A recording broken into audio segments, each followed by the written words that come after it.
Hello and welcome back again two শিল্প সমগ্র fine art class. এর আগের দিনে আমি পোকিমনের স্কোয়াটাল এঁকেছি। আজকে একজন পোকিমন মাস্টার যাকে বলে মিস্টি, খুব কিউট একটা ক্যারেক্টার, সেটা আমরা আজকে আঁকবো। এবং জল রঙেই আঁকছি, আমি স্কেচ পেন ইউজ করছি না এক্ষেত্রেও, কারণ এখানে যে রঙগুলো রয়েছে সেগুলো জল রঙে সমস্তগুলো পাওয়া যাবে না। সো ফার্স্ট অফ অল আমি পেন্সিল দিয়ে আউটলাইন ড্রয়িংটা করছি, এবং আউটলাইন ড্রয়িং আমরা যেরকমটা স্কেচ পেনের ক্ষেত্রে করে থাকি সেরকমটা করব না। এক্ষেত্রে জল রঙের যেহেতু আর কি আমরা আঁকছি, তাই আউটলাইন স্কেচ পেন দিয়ে একদম লাস্টে গিয়ে করব। প্রথমে আমরা জল রং দিয়ে রং করে নেব।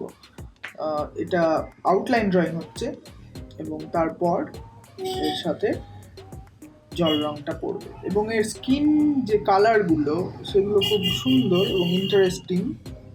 একই সাথে এর হেয়ার কালারটাও খুব ইন্টারেস্টিং, একদম ব্রাইট পার্মানেন্ট অরেঞ্জ রং, যেটা খুব সুন্দর রং। তা আমি প্রথমে ওর হেয়ারটা দিয়েই শুরু করছি, জাস্ট কালার ফিল আপ। এবং এক্ষেত্রে পার্মানেন্ট করে আমি বা একদম ডার্ক করে ডিপ করে আমি কোনো আউটলাইন পেন্সিল দিয়ে আঁকিনি। তার কারণ জল রঙের, যেহেতু জল রং এক ধরনের ট্রান্সলুসেন্ট একটা মিডিয়াম, সো সেটা আর কি দেখা যাবে জল রঙের নিচ দিয়ে ওই পেন্সিল ড্রয়িংটা, তাই আমি ওটা হালকা হাতে এঁকেছি এবং তার উপরে জাস্ট রং করছি। পোকিমনের যে পোকিমন মাস্টার রয়েছে তাদের মধ্যে অ্যাশ, মিস্টি, ব্রক খুব ফেমাস, এবং আমি আজকে মিষ্টি দিয়ে শুরু করছি কারণ এখানে একটা কিউটনেস কাজ করছে। যাই হোক, আমি আগেও একবার কি দুবার হয়তো যখন স্কুলে পড়তাম তখন মিষ্টি এঁকেছি, এবং এটা আর একটা ট্রাই আমি দিচ্ছি। এবং এক্ষেত্রে তোমাদেরকে একটা জিনিস দেখতে হবে যে আমি পেন্সিলে আঁকার পর যখন সেটাকে রং করছি তখন কিন্তু আমার কাছে সমস্ত কিছুটা খুব একটা ক্লিয়ার বা পরিষ্কারভাবে নেই। সো আমি অনেকটাই আঁকার সময় নিজের মতো করে আর কি ওটাকে নিয়ে নিচ্ছি, যেমনটা আমার সুবিধা হচ্ছে সেইভাবে। কিন্তু অ্যাকচুয়াল যে আকারটা বা যেমন দেখতে মিষ্টি, সেটা রাখার চেষ্টা আমরা করছি অবশ্যই।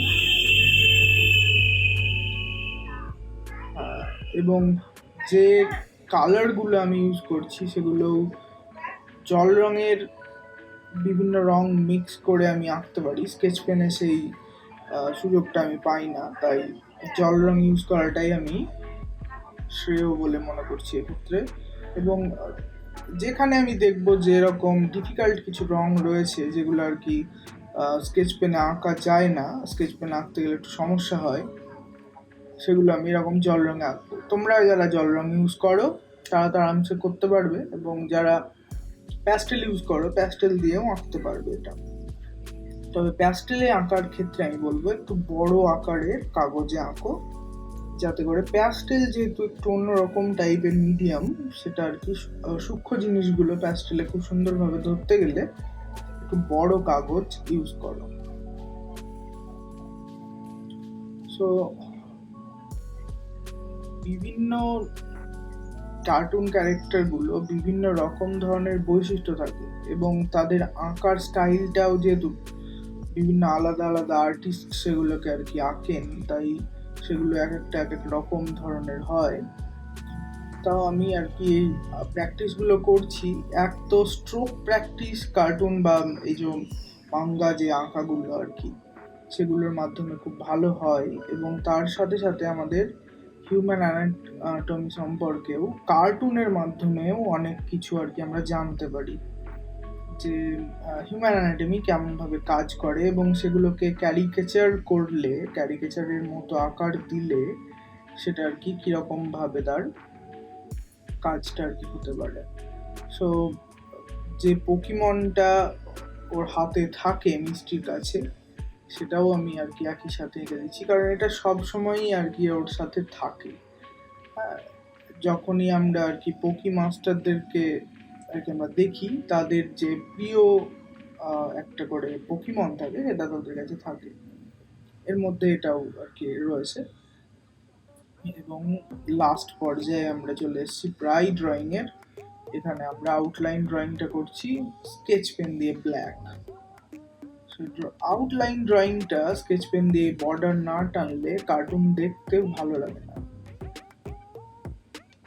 তার কারণ এটা একটা আউটলাইন ড্রয়িংটা একটা খুব সুন্দর ভাবে আর কি ওর সমস্ত জিনিসগুলোকে, ফিচারগুলোকে ঠিক করে ফুটিয়ে তোলে। যাই হোক, আমাদের মিষ্টি ড্রয়িং প্রায় শেষের দিকে। আমি তোমাদেরকে রিকোয়েস্ট করব এখানে যে আমার চ্যানেলটাকে সাবস্ক্রাইব করো এবং ভিডিওগুলোকে পুরো দেখো ড্রয়িং স্টাডি করার জন্য এবং নিজেরা আর কি আঁকা শেখার জন্য। আগামী দিনগুলিতে আমি আরও পোকিমন এবং পোকিমন মাস্টারের ছবি আর কি ড্রয়িংগুলো আঁকবো, সেগুলোর জন্য অপেক্ষা করো। ভিডিওটা ভালো লাগলে চ্যানেলটাকে একটা সাবস্ক্রাইব করো এবং চ্যানেলটার এই ভিডিওটার নিচে একটা লাইক করো। অন্য কি আঁকা শিখতে চাও সেটা সম্পর্কেও কমেন্ট করো এবং এই স্টিকারটা নেওয়ার জন্য আমাকে মেসেজ করো।